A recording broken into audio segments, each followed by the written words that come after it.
So after driving about a jillion miles, I arrived in Florida and found my way to the boatyard. Well, I'm here, and there it is. Doesn't look much different than when I left it.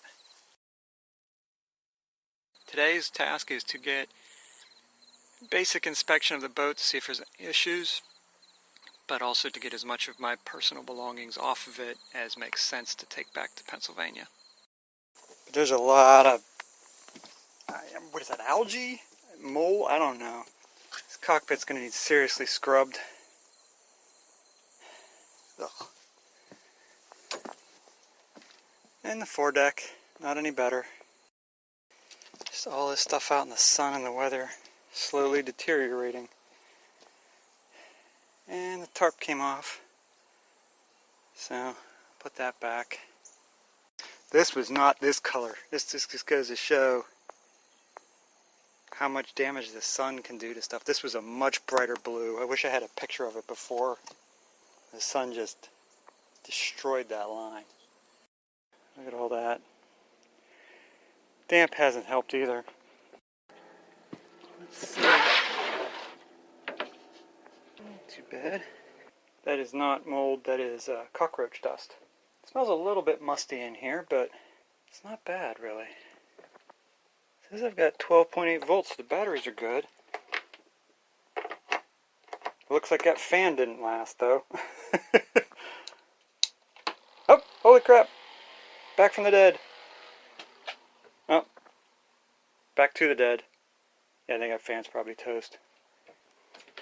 One of the places where water tends to come in when you have a heavy rain is around these chain plates, and I don't see any evidence of moisture.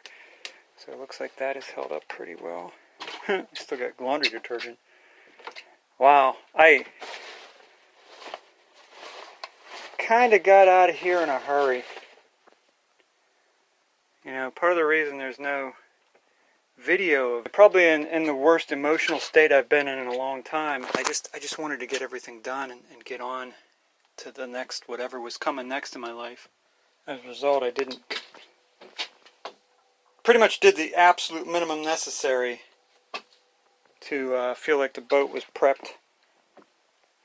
It's part of the reason why I wanted to come back down, is because I wasn't not real confident that I really did it right. I mean, there's just stuff sitting around still I didn't put away.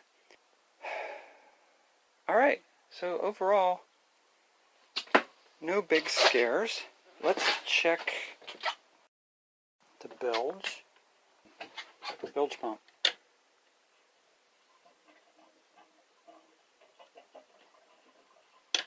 There's some amount of water in here. Oh, that's not bad.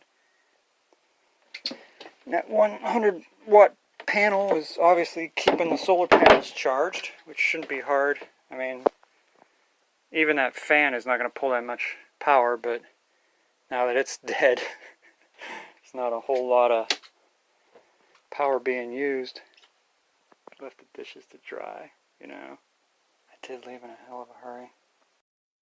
I thought this was interesting though. You look at that, the bubbles it's rusting underneath the cheap paint. And this is just a cheap ass lighter, it's nothing to it. But this has never been wet. This has never, I mean, this has been sitting in a place that is perfectly dry. It's never been wet. But this is just a demonstration of how much the humidity can impact things. Well, living in Pennsylvania has certainly made me soft. It can't be, it's 8 o'clock, it can't be, it's lucky if it's 85 yet. The humidity is pretty high, but I'm not used to it at all. I feel like I'm melting.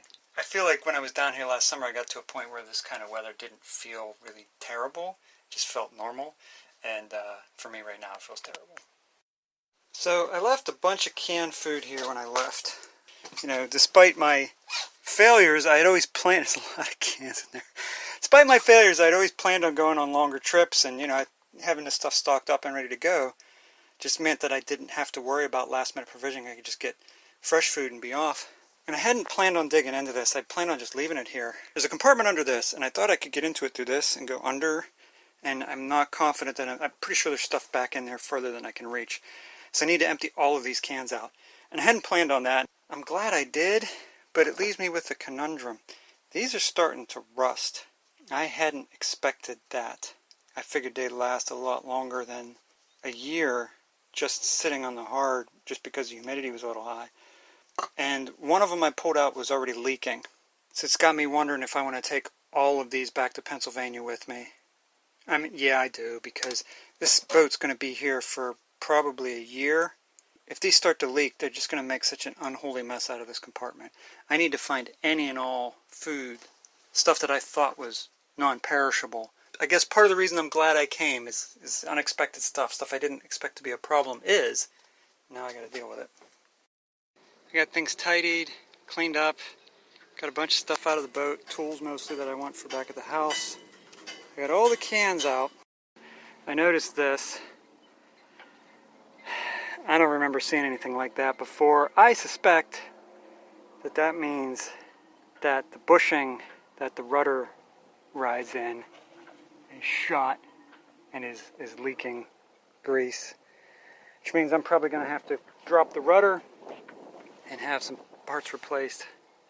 The centerboard is jammed in that location. Not only do I have to get it unjammed, but I want to fix it so it won't jam anymore. Yeah, the bottom paint, it's time to redo the bottom paint. The speed transducer has clearly been damaged by the lifting strap. A lot of cleaning and all of the stuff that the boat needs that I didn't get to when I was here before still needs done, obviously.